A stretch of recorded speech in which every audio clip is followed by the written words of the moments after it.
Est-ce que Kylian Mbappé se moque de nous par rapport à son attitude et son manque de professionnalisme? On va voir tout ça dans cette vidéo. Salut à tous les gars, c'est Azial. Aujourd'hui, on se retrouve pour une nouvelle vidéo actu équipe de France. Et là pour le coup, je le dis très souvent, mais on va essayer de faire très vite parce que le cas Kylian Mbappé, voilà, il n'y a que ça en ce moment.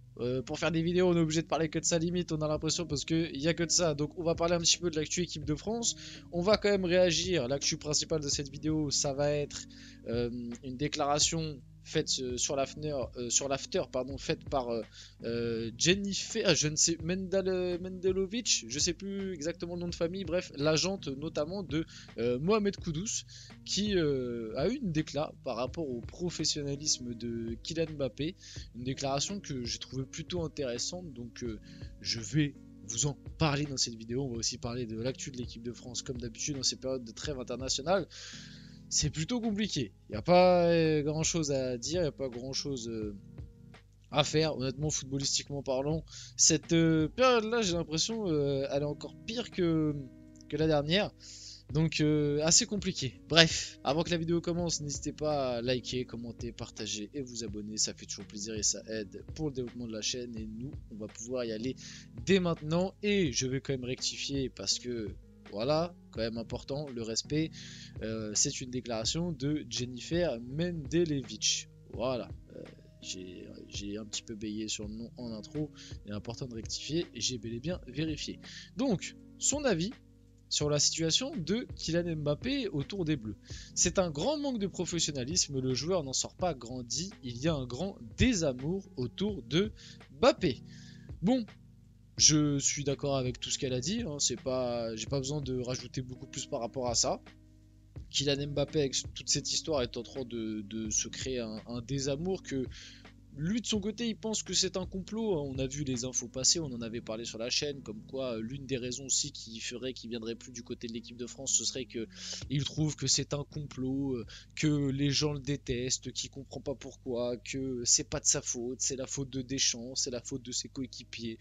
Bref, comme d'habitude, le jeu de la victimisation, on connaît. Mais oui, Mbappé est en train de se créer une sale image en France. Enfin, il est en train de plus en plus de l'aggraver. On en avait aussi parlé très récemment. Sa cote de popularité mondialement et aussi en France est en train de chuter. C'est même pas une baisse, c'est une chute. On parle de moins 20, moins 30% dans certaines questions. Bref, on en avait parlé sur la chaîne. N'hésitez pas à aller voir les anciennes vidéos. Et puis voilà. Oui, il n'y a pas grand chose de plus à rajouter.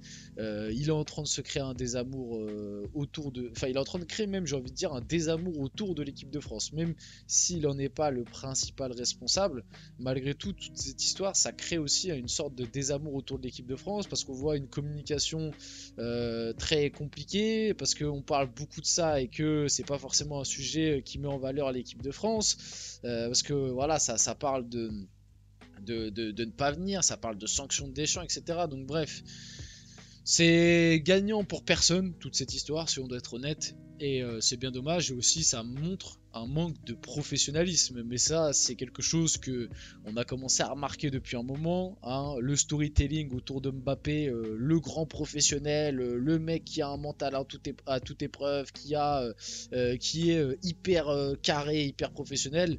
Petit à petit, cette image est en train de s'effriter, hein. Pourtant les médias ont essayé de nous la vendre absolument.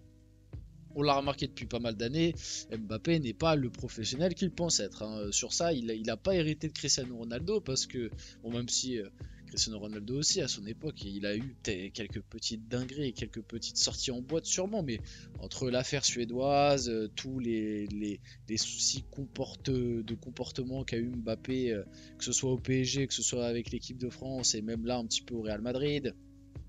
Donc bon, là, le fait qu'il veut plus venir en équipe de France, c'est bénéfique pour personne et c'est bien dommage. Mais bon, hein, il faut penser à sa petite personne avant de penser au maillot des Bleus. Donc ça, c'est son problème, j'ai envie de vous dire. Et c'est bien fait pour Deschamps et la Fédération française qui a voulu absolument tout baser autour de ce mec. Et au final, on se rend compte que ça ne fonctionne pas aussi bien que ce qu'on pouvait prévoir.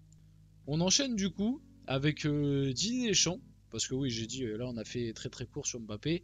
Didier Deschamps qui a déclaré, je l'ai toujours dit, je ne veux pas continuer pour continuer, ce n'est pas un moteur pour moi, une prolongation, ce n'est pas d'actualité, j'ai un contrat jusqu'en 2026, il n'y a pas de discussion. Pitié, s'il vous plaît, faites qu'il n'y ait pas de discussion alors. S'il vous plaît.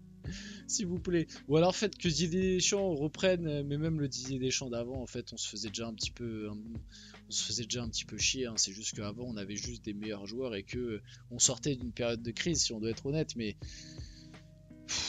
ouais, franchement, moi, j'ai envie de changement. J'ai envie de changement, d'aider, merci pour tout, mais pour moi là déjà t'es en train de trop pousser. En plus au début de ta déclat tu dis ouais je ne veux pas continuer pour continuer. Bah pour moi c'est exactement ce que t'es en train de faire depuis déjà 2-3 ans, hein. Je te dis la vérité, t'es en train de continuer pour continuer. Pour moi il y a plus rien qui me... Y a plus rien qui me captive chez cette équipe, hein. Le jeu, la com, les joueurs, enfin très peu de choses en tout cas. Franchement, il y a que un petit peu la hype Barcola au début où je me suis dit ah ça m'intéresse de voir Barcola dans cette équipe de France, peut-être rajouter un petit peu de fougue etc. Mais ça a été très très rapide, hein. Ça a été très très rapide. On a eu aussi un peu Olysée, mais Olysée pareil ça s'est très vite éteint. Donc ouais à part ça, il n'y a plus rien. Franchement il n'y a plus rien. Même si je dois être honnête, hein, je pense qu'on attend tous le départ de Deschamps. Mais il n'y a pas non plus une liste très très longue derrière lui quoi.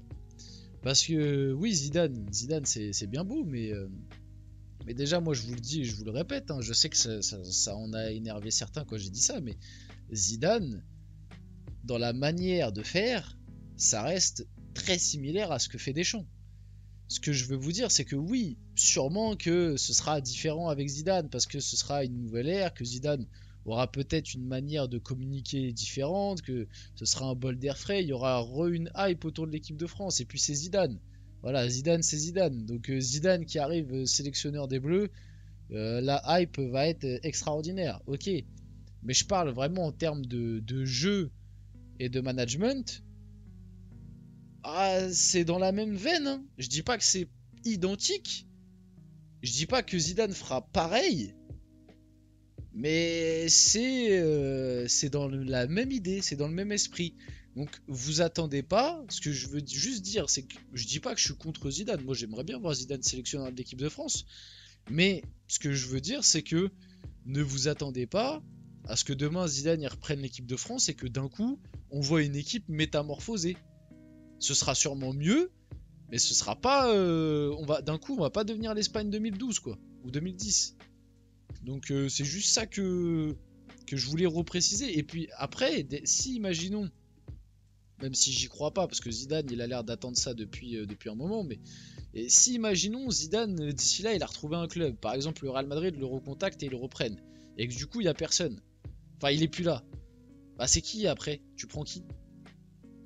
En vrai il y a pas, tu vois ce que je veux dire?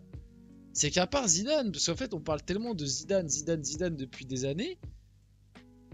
À part Zidane, après derrière tu prends qui? On va mettre Rudy Garcia. Tu vois ce que je veux dire? Donc c'est un peu ça aussi le truc qui me fait peur quoi. C'est que d'ici 2026, si jamais Zidane il a retrouvé un club d'ici là et que Dédé il fait une coupe du monde où on va en demi-finale, j'ai bien peur qu'il le prolonge encore et que ça m'inquiète vraiment. Mais bref, on va enchaîner un petit peu. On va passer à d'autres actus. Ah oui, on va parler un peu de Griezmann. Il faut évacuer tout ça. Je vais revenir sur quelques déclarations qu'il a eues lors du rassemblement de septembre. Et puis on peut voir que ces déclarations ont mal vieilli. Donc moi je pense que il s'est passé quelque chose lors du rassemblement de septembre qui lui a fait complètement changer d'avis pour qu'il prenne sa retraite juste avant celui d'octobre.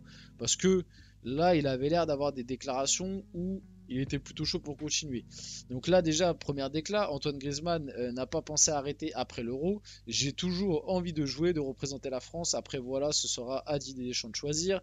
On enchaîne après. Il a déclaré, moi ça a toujours été dans l'axe, cette sensation de liberté, j'ai besoin de ça pour me sentir bien mentalement. Peut-être aussi au-delà du capitanat, il y a bien évidemment le rôle que Deschamps lui donne depuis un moment qui a joué par rapport à sa retraite, ça on remet pas ça en compte. Antoine Griezmann a aussi déclaré, moi j'ai toujours un immense respect et une affection envers Didier Deschamps, pour moi c'est toujours une fierté et une joie immense de jouer à ses côtés et de tout donner sur le terrain pour lui. Bon, Cette décla a mal vieilli, hein, si on doit être honnête. Et du coup, assiste-t-on au crépuscule d'Antoine Griezmann en sélection? Oui, c'est vrai que j'ai mis ça, juste pour rappeler que c'est vrai que les derniers matchs d'Antoine Griezmann sous le maillot des Bleus, on n'était pas sur de Antoine Griezmann prime, quoi. Mais malgré tout, je trouve qu'il manque quand même beaucoup à cette équipe, quoi. Il manque quand même cette petite dose de créativité à cette équipe qu'Antoine Griezmann pouvait apporter, même des fois dans des mauvais soirs. Donc voilà. Et sûrement que du coup la décision de la retraite a été prise au moment de la trêve de septembre quand on en croit les dernières déclarations qu'il a eues. On finit la vidéo là-dessus. J'espère que cette vidéo vous a plu. Si c'est le cas, n'hésitez pas à la liker, commenter, partager, vous abonner les gars. C'était Azial. On se retrouve très rapidement pour une prochaine vidéo.